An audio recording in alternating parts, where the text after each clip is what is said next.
Sahabat di Kalam, jadi pada kesempatan kali ini kita akan mengulas perjalanan pendakian narasumber yang kebetulan pembimbing sekaligus pengarah tim Detik Kalam Adventure dalam melakukan pendakian. Sebelum mulai bicara lebih lanjut, kita perkenalkan diri dulu. Gua Abi, Gua Zaid, gua Miguel. Jadi langsung aja kita masuk nih Pak. Oke. Ya. Awal mula pendakian di gunung apa dan tahun berapa Pak, kalau boleh tahu? Saya mengawali pendakian pertama kali dengan teman-teman itu tahun 92. Tahun 92 itu saya mulai. Dulu saya kebetulan tinggal di Surabaya. Jadi saya melakukan pendakian dari Surabaya mengarah ke Jawa Tengah. Pertama kali saya melakukan pendakian untuk pertama kalinya di Gunung Muria, itu di atas angin sama di D29 dan view lain lah ya. Lalu lanjut ke mulai ke Selamat, Sindoro, Sumbing dan lain-lain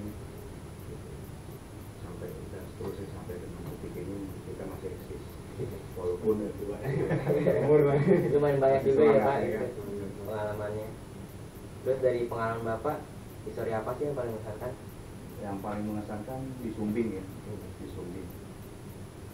Di Sumbing itu paling oke punya loh, unik, tapi dibilang aneh tapi nyata, dibilang misteri juga tapi nyata. Ya begitu kan kondisinya. Itu apa sih awal mula Bapak pengen pendakian di Sumbing? Jadi Sumbing itu bagi saya view-nya semua gunung view-nya oke ya.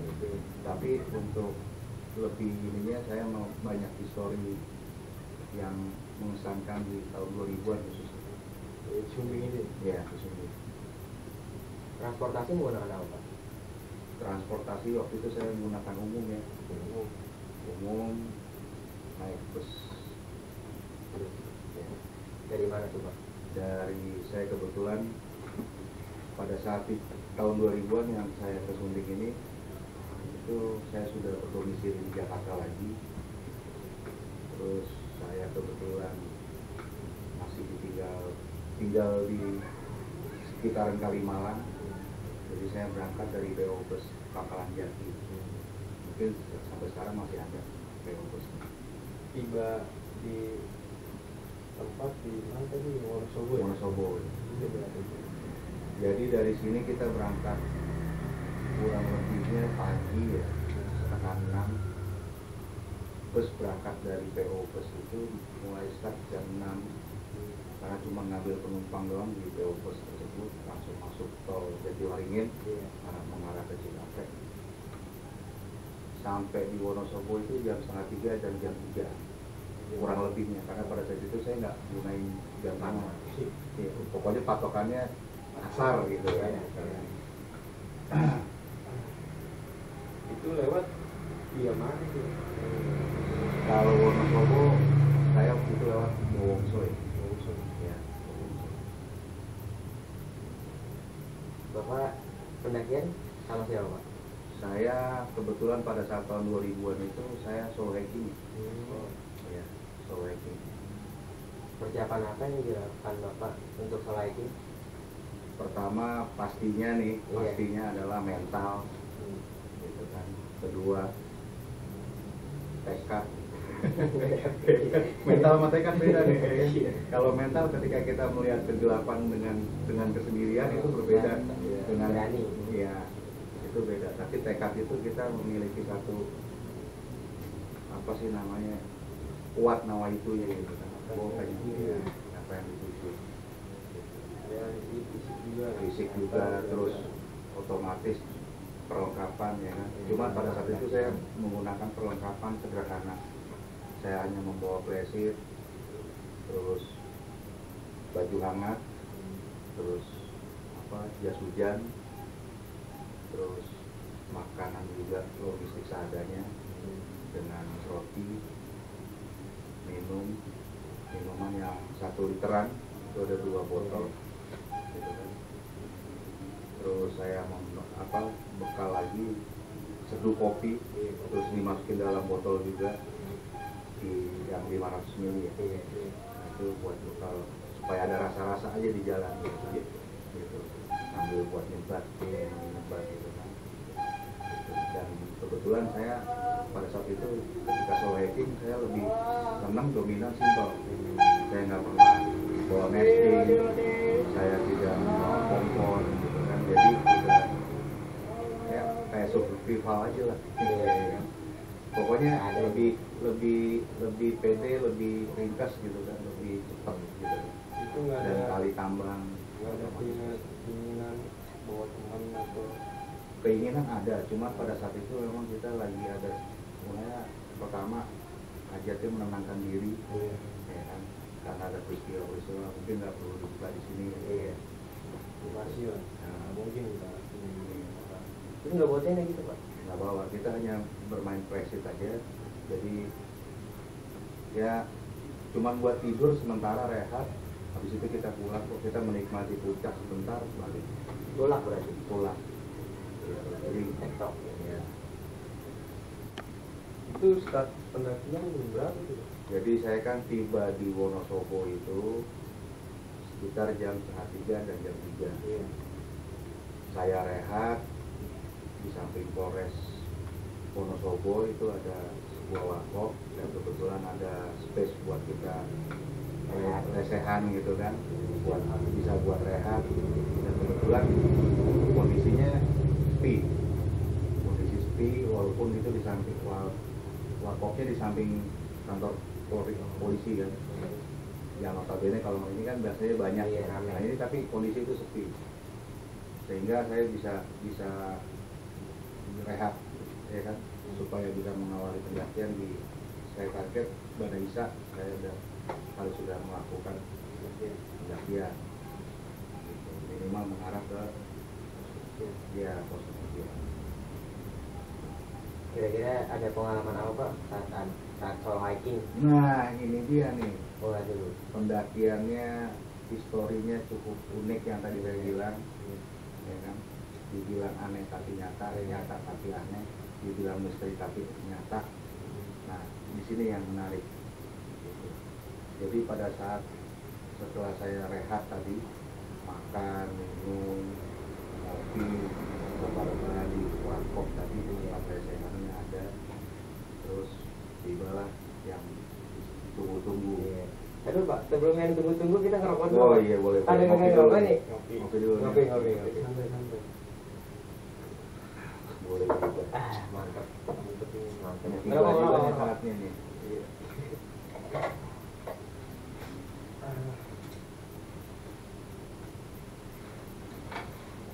Nah, saya lanjut ya.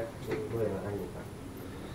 Setelah jam yang ditunggu-tunggu, yang saya sudah patok pada saat itu, pada Isa saya akan melakukan perjalanan lagi menuju Pos pos pendakian. pendakian Bowongso tadi. Akhirnya tibalah yang ditunggu-tunggu tadi. Saya menghampiri satu pangkalan ojek yang tadinya harga 10.000 saya tawar 7.000 pada saat itu. Nah, akhirnya oke deal 7.000. Akhirnya saya diantarkan ke mengarah ke pos pendakian. Yang saya pikir deal-dealannya adalah sampai dengan pos pendakian. Oh. Ternyata saya diturunin di pertigaan persimpangan mengarah ke pos pendakian Bowongso itu. Ya singkat cerita lagi, saya diturunin pertigaan dengan saya bertanya, tapi ya sudahlah, apapun yang terjadi. Nah ini perbedaan tadi mental dan tekad. Iya. Ketika kita sudah mempunyai tekad, kita pantang mundur dan pantang menyerah. Iya. Gitu. Apapun kejadiannya, itulah sudah resiko sebagai seorang pendaki, ya kan. Jadi tekad itu nggak boleh mundur, ya kan, walaupun Pantang kemudian menyerah, ya. pantang menyerah. Jalanlah tuh saya mengarah kepada jalur pendakian, camp pendakian Bowongso. Singkat cerita, saya masuk ke desa yang bernama Kaljajar, Kali Jajar, apa? Kali Kajar. Kali Kajar, ya Kali Kajar. Sorry nih, bukan susah. Nyebut ya, nyebutnya susah. Tahun 2000 ya. Jadi Kali Kajar itu saya melakukan perjalanan, terus berikutnya saya ketemu desa namanya Tegal Ombo. Nah di Tegal Ombo inilah baru cerita ini akan dimulai. Nah, ketika saya di Tegal Ombo ini, di desa Tegal Ombo ini, saya bertemu dengan kakek-kakek kisaran usianya kisaran 60 sampai 70 tahun. Dan saya nggak nyangka kalau beliau itu apa namanya dibilang manusia, awalnya saya memang nyata gitu ya. Tapi setelah nantilah kita pertegas gitu kan di mana.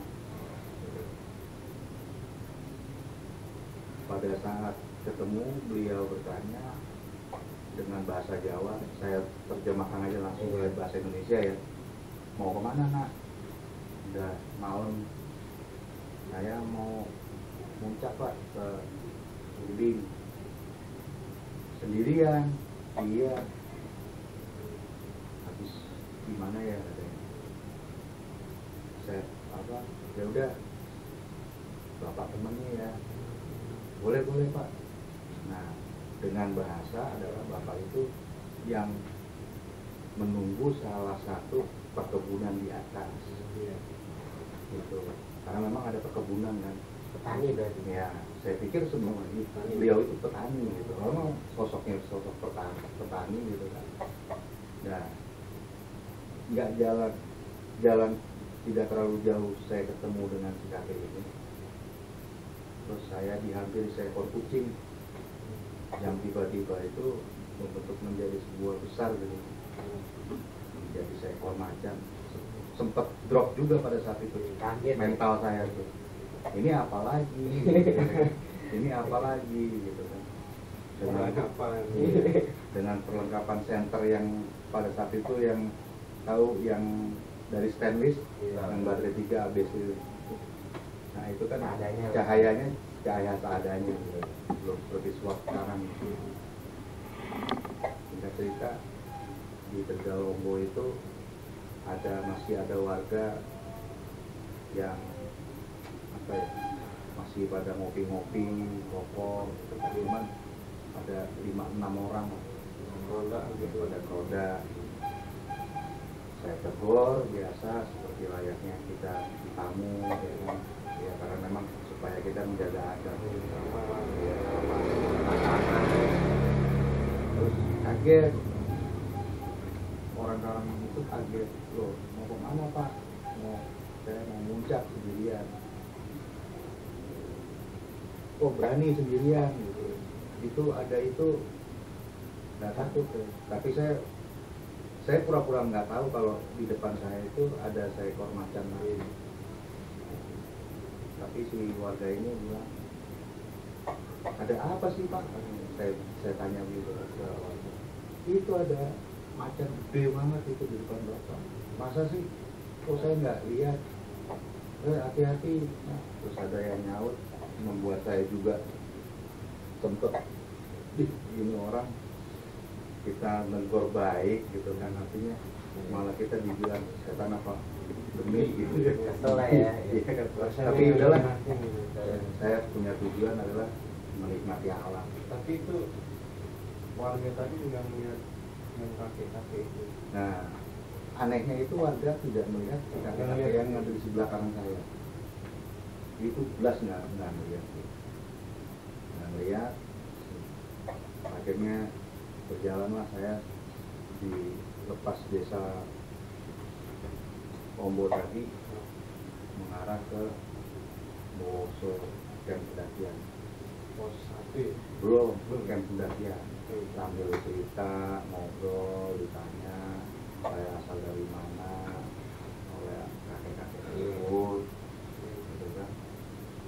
Terus sampai ditanya karena asal dari mana, asli dari mana. Nah saya jelaskan asli saya masih keturunan orang Jawa walaupun saya kelahiran Jakarta. Singkat cerita, kakek-kakek itu kalau orang Jawa jangan sampai meninggalkan Jawanya. Artinya pakem-pakem Jawa itu harus tetap dipakai, budaya-budayanya, adatnya, segala macam, pakem lah. Tapi karena kita orang kekinian, jadi ya, oh ya, makasih kek. Terus kalau orang Jawa itu mono ya mono, tapi apa ini ojo mono.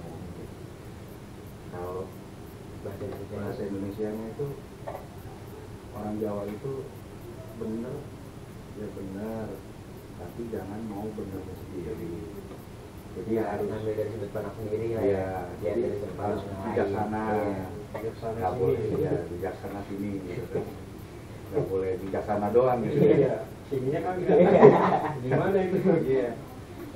Nah, berjalan lagi, terus dia itu kalau pendaki itu jangan sampai bawa-bawa emosi karena mengakibatkannya nanti jadi fatal, gangguan demi gangguan. Saya sempat kaget di situ, kok kakek ini ngerti saya dalam kondisi sedikit, bukan sedikit ya, pada saat itu memang kondisi emosi loh. Untuk mengapa saya kesumbing, karena saya ingin menenangkan diri, karena obat penenang diri itu hanya keindahan alam. mujarab itu Ya, mujarab. obat mujarab. Sempat kaget ketika kakek-kakek itu ngomong begitu ya kan? Kalau pendaki itu nggak boleh bawa emosi, marah gitu. Apa akibatnya bisa dapat gangguan. Di luar itu kalau seorang pendaki sudah bawa amarah ya kan, akan menjadi bentuk pelampiasan alamiah. Ngerusak gitu ya. Iya, jadi pelampiasan dulu. Nah, ketika melampiaskan sesuatu kekesalannya, kekecewaannya terhadap sesuatu, akhirnya dia merusak alam, sadar tidak sadar. Ya kan? Nah, ketika kita sudah tingkat merusak, itu gangguan karena penghuni gunung mungkin ya, itu tidak suka rumahnya diacak-acak. Makanya si kakek itu mengingatkan, Ya sama kayak kita ke rumah bertamu kita emosi kan nanti juga marah-marah, tahu marah-marah. apalagi di alam kan. ya saya terusin lagi, singkat cerita lagi, keluarlah di situ. Zaman dulu itu orang sukses itu karena sering tirakat di alam. Tirakat itu macam-macam. Tirakat yang sifatnya bertapa, dan dalam apa itu dia melakukan puasa. Puasanya ada puasa rawat, puasa gandu, puasa macam-macam. Yang kita tahu kan hanya puasa Senin Kamis, Senin Kamis, puasa putih, puasa Ramadan. Itu yang itu menjelaskan secara detail. Yang saya ingat saya gitu, dan yang saya mudah ceritakan pengalaman dari perjalanan itu, yaitu jadi orang-orang dulu itu sukses itu karena dia tirakat. Kalau sekarang tuh istilahnya dijadikan ibadah gitu kan, menjalankan ritual ibadah kepada Allah gitu kan, gitu. Kayak gitu. Jadi oh iya ya, saya juga sempat kena lagi gitu kan, 2 poin saya kena sama kakek ini ya kan. Nah, gitu. Tapi saya belum gubris, memang saya nggak harus gubris kan gitu ya, karena itu satu bentuk nasihat. Walaupun saya sedikit misterius kakek ini dari mana, Edukasi lah ya. iya, tapi saya ambil poin-poin yang baik-baik gitu. Jadi orang dulu itu bisa hebat, mumpuni satu pengetahuan atau ilmu, ya kan, kanuragan, mampu terbang, ya kan, kayak Spiderman, Nona, ya kan. Itu karena memang mereka mampu mengencangkan ikat pinggang yang perut itu benar-benar di press dengan sifatnya tata puasa, ya kan. Nah, di situ, nah itu tidak boleh, jadi alam itu tidak boleh dirusak. Karena apa? Alam itu adalah guru yang paling terbaik dalam hidupnya manusia. Semua kebutuhan manusia itu ada di alam. Sayur-sayuran buat makan, sayur, buah, segala iya, macam, dan semua media-media itu semuanya ada terkandung di dalam alam. Jadi jangan kita rusak. Itu sebagai makhluk sosial. Iya. Kita nggak bisa menciptakan. Nggak bisa menciptakan. Merawat juga jarang kan gitu. Ikannya kan yang Nggak merusak. Rusak gitu. Saya pikir ini juga ya. Ini saking kasihkan cerita si kakek ini, saya belum bisa menjabarkan pada saat itu pos pendakian, karena memang pos pendakian itu awalnya orang sudah nggak ada, dan kisarannya tuh saya sampai di pos pendakian itu 9:30 malam. Tapi karena si penjaga si masih sudah tidur, tidak ada yang menjaga di pos pendakian itu, dan saya berpikir simpel, si kakek ini kan orang sini, jadi kalau ada apa-apa pun saya ada orang sini, Jamin lah. jadi saya aman aja sambil keasikan saya dengerin Cerita. bukan cerita, nasihat-nasihat yang beliau lontarkan buat saya, walaupun itu enggak tertuju langsung si kakek itu ngomong, tapi saya kena poinnya gitu. Terus tiba di pos 1, di pos 2, gitu kan. Nah di pos tersebut itu saya sempat istirahat, gitu, minum kopi yang saya siapin di botol itu saya buka, saya tawarin kakek, gitu. Dia nggak haus, maksud suun, terima kasih, katanya, nggak haus. Terus saya keluarin kopi sama ini, saya nggak lapar. Oh, saya pikir kan karena beliau orang sini, Iya, buat juga umurnya iya, segitu. udah terbiasa ya kan Iya. dengan situasi kondisi gitu. Jadi saya makan, saya minum, nah terus saya keluarin rokok, baru si kakek itu rokok. Kakek mau. Lanjut pendakian di pos 3 itu ya, di pos 3 saya sempat saking keasikannya si kakek itu bilang, dah deh sampai sini aja, kamu pulang nanti. Nah intinya tuh di pos 3 itu kurang lebih di 2:30 saya sempat kaget, kenapa saya disuruh sampai di sini aja? Apakah saya mengantarkan si kakek itu karena sudah dekat di apa, dia kan bilang mau jaga perkebunan. Gitu. Saya pikir udah deket kan, karena center itu juga terbatas untuk apa kita penerangannya, jadi saya pikir positif aja lah. Gitu. Saya nggak ada curiga kalau beliau itu adalah bukan manusia asli gitu kan, jadi positif aja. Padahal niat awalnya muncak tuh. Muncak gitu. Saking keasikannya, terus saya juga nurut apa yang dia omongin, dia beritahu karena itu positif. Di pos 3 akhirnya saya buka flashing itu si kakek bilang tadi bahasanya, udah ya Le, sampai sini aja, kamu besok pagi pulang, turun gitu kan. Gitu.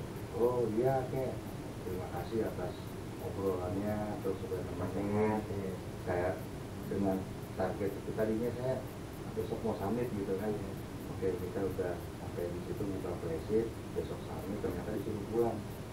Karena dia orang tua dan asis itu, saya nurut saya nurut, besok pagi saya turun.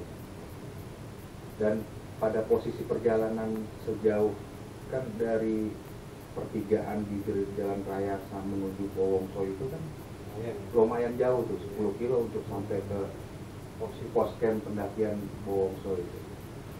Nah, belum lagi ditambah trek menuju pos 1, pos 2, pos 3 itu kan. Itu udah berapa kilo gitu.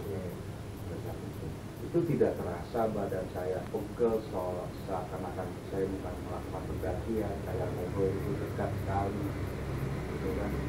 Jaraknya kayak dituntun lah gitu. iya kayak dituntun, dan itu saking asiknya gitu kan, itu kita nggak terasa. Nah, lapar haus itu supaya apa sih ya, kita karena situasi kondisi hawa gunung kita sama-sama tahu gitu kan, dingin, jadi supaya menghangatkan dan lebih mencairkan seorang kakek dengan cucunya atau bapak dengan anaknya gitu kan, supaya lebih cair suasana itu.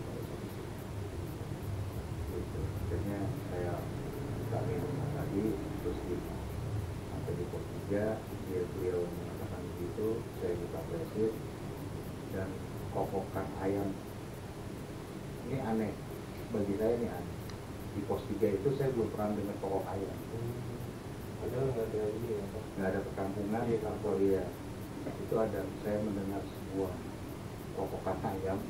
Berarti kisaran itu kalau kita di sini gitu kan, Subuh lah ya. subuh bisa 4:30 gitu kan. Nah, berarti kisarannya 4:30-an saya sudah terbangun dan saya mulai persiapan sarapan untuk menuju turun, yang seperti kakek itu bilang. Dan saya kembali sedikit flashback, kakek itu juga saya tidak tahu mengarah kemana. Habis Tiba-tiba bapak berhenti hilang. baik. Iya, tiba-tiba hilang dan saya tidak tahu kemana. Dan yang saya hafal pada saat itu, trek itu yang menuju ke puncak hanya itu. Tapi itu Pak, Tidak trek. nggak ada pendaki lain atau Pada saat itu tidak ada pendaki, dan jalur Bowongso ini jarang digemari oleh tiap pendaki ya, karena memang jalurnya yang agak sedikit panjang. Yang kedua adalah kurang menantang, ya kan. Yang ketiga mungkin secara apa ya, fasilitas ya, kurang gitu. Saya juga kurang tahu pastinya, tapi pada saat tahun 2000 itu saya tidak bertemu satupun orang yang turun maupun naik. Berarti bos 3 nggak ketemu siapa tuh? Tidak ketemu sama siapa. kakek itu? Hanya kakek itu di Tegal Lombok gitu. Itu yang menarik bagi saya, ya kan, untuk dibagikan kepada teman-teman gitu, di dalam khususnya, ya kan, supaya menjadi suri teladan, ya kan, bagi teman-teman dalam melakukan pendakian. Tidak boleh dalam kondisi keadaan emosi gitu. Terus tidak boleh menjadikan lampiasan, jalan, tidak boleh merusak. Terus alam adalah sebagai guru sejatinya manusia untuk melakukan hidup, perjalanan hidup. Untuk pengalaman. Jadi, ya, segala macam kita mendapat informasi, wawasan, ya kan, sebagai macam gitu kan, itu ada di alam. Alam itu complicated, luar biasa. Itu unik tapi nyata tapi unik, mistis tapi di apa ya, tapi nyata. Iya. Nah, saya tadi pas jam 4:30 ya, persiapan saya sarapan dengan mie instan, saya tuang air teh ini, ya kan, saya diamin terus selama berapa menit gitu. Nah, memang saya kan tadi nggak bawa kompor gitu, jadi salah koboy gitu. Salah koboy, Nekat. nekat, ya kan. Tapi itu tidak terasa dingin yang signifikan gitu kan. Dan biasanya kan ada angin yang apa, kayak badai gitu, semi badai. Ini enggak sama sekali, belas. itu saya nggak rasakan.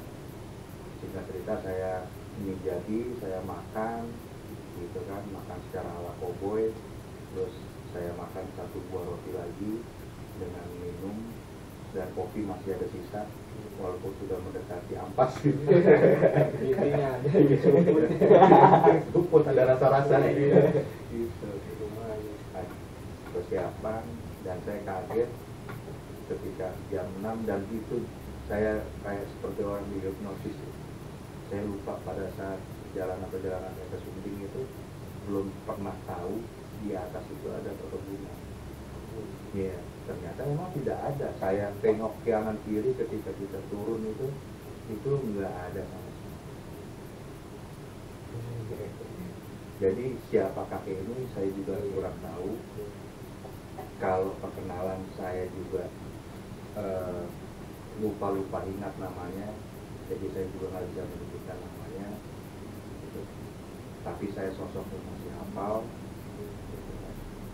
Terus kisaran usianya hampir 60-70 tahun, normal gitu kan, tidak seperti yang lain-lain gitu kan. Tidak ada kejanggalan, yang kejanggalan hanya seekor macan tadi besar, dan itu pun hilang ketika pagi. Macan itu sudah tidak terlihat lagi. Berarti Pak, saat Bapak itu pergi, macannya masih ada?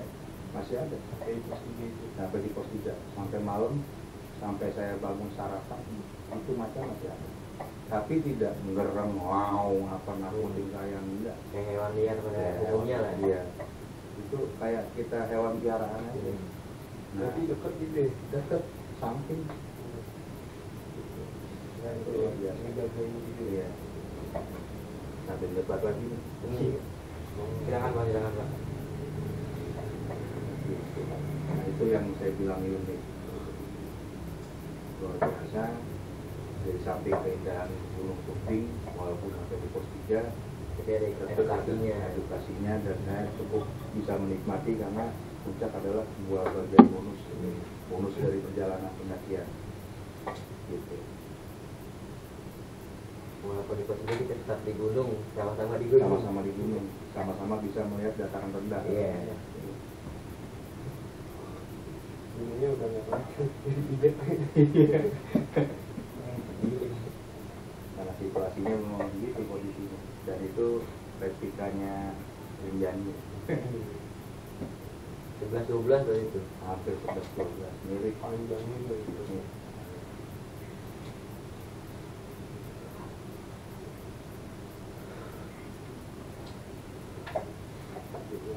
Singkat cerita, saya tadi melakukan perjalanan turun, saya cek kanan kiri dan tidak ada pendaki perkebunan, dan saya tidak ketemu pendaki yang naik kali itu juga.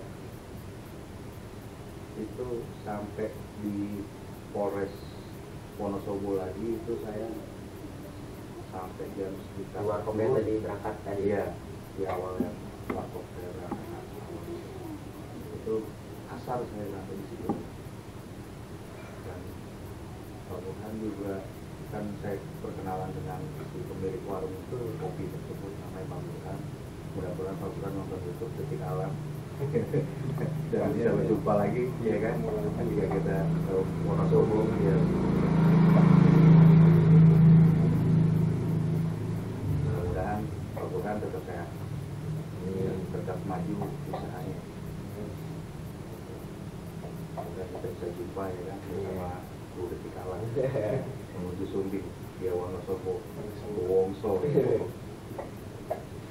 Nah, saya sempat ditahan, Mas, kalau terakhir itu jam 3, barusan busnya lebih awal. Ya, ada bus yang menuju ke Jakarta tapi melalui muter-muter dulu, jalur memutar, dan biaya pun lebih mahal karena bus itu memutar baru ke Jakarta. Jadi saya putuskan besok pagi jam 5:30 itu bus Sutobo jam 5:30, ya kan? Terus saya bisa turun di tempat yang sama mulai saya berangkat sampai di Malang, ya, atau saya bisa turun di pos tol, kalau kita tol Jati Bening kan di situ ada terkenal tuh kalau bisa bus bisa menurun penumpang. Kalau sekarang udah nggak bisa. Mungkin bisa, ya kan? Dan tapi pintu tolnya udah nggak ada. Gitu. Akhirnya saya menginap di situ. Mudah-mudahan pelabuhan pemilik warkop di Wonosobo itu sehat, terus selalu maju usahanya, dan mudah-mudahan kita bisa ketemu lagi, Pak. Sama Detik Alam. Hanya itu aja sih yang saya bilang menarik historinya dari perjalanan solo hiking saya. Ini unik nih sahabat Detik Alam. Kita bisa angkat ceritanya Edukasi. edukasi. Ya kesimpulannya banyak ya yang bisa kita ambil.